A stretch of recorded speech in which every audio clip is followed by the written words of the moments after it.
नमस्कार मित्रांनो, आपलं स्वागत आहे माझ्या या नवीन यूट्यूब चॅनलवर. हे माझं पहिलंच व्हिडिओ आहे आणि मला खात्री आहे की तुमचा पाठिंबा, तुमचे प्रेम आणि तुमच्या प्रतिक्रिया मला पुढे खूप ऊर्जा देतील. म्हणूनच तुम्हा सगळ्यांना एक छोटीशी विनंती आहे. जर हा व्हिडिओ तुम्हाला आवडला तर नक्कीच लाईक करा, कमेंट करून तुमचं मत सांगा आणि अजूनही आमच्या चॅनलला सबस्क्राईब केलं नसेल तर लगेच सबस्क्राईब करा. कारण पुढे येणाऱ्या प्रत्येक व्हिडिओत तुम्हाला वास्तुशास्त्र, अध्यात्म आणि जीवनाला स्पर्श करणाऱ्या अशा अनमोल गोष्टी मिळणार आहेत.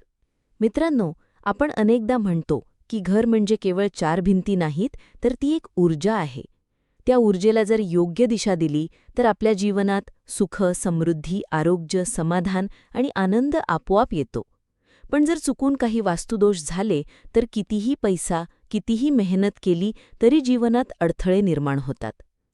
आजच्या या पहिल्याच व्हिडिओमध्ये आपण एक अत्यंत महत्त्वाचा विषय घेणार आहोत. घरासमोर कोणती झाडं कधीच लावू नयेत.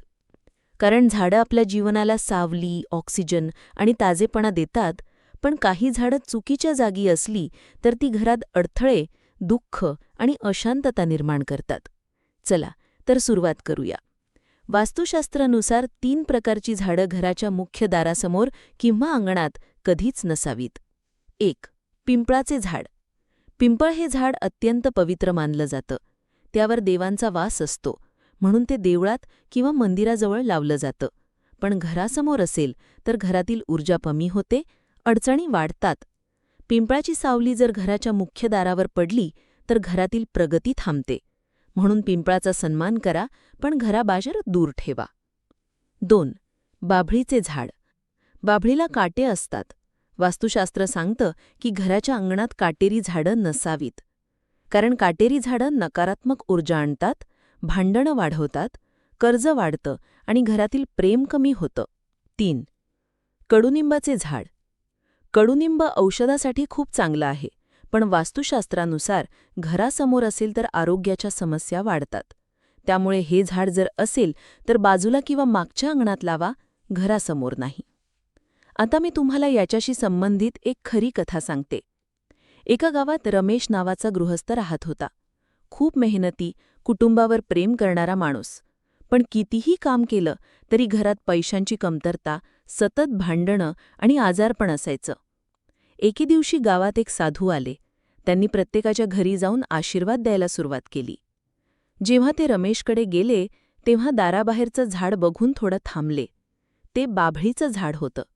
साधूंनी हसतच रमेशला सांगितलं, बाळा, तुझं घर कितीही सुंदर असो, पण या झाडामुळे घरात नेहमी अडचणी येतात.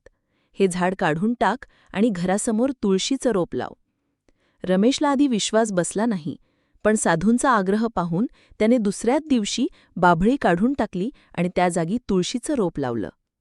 काय आश्चर्य! काही दिवसांतच त्याच्या घरातील वाद कमी झाले.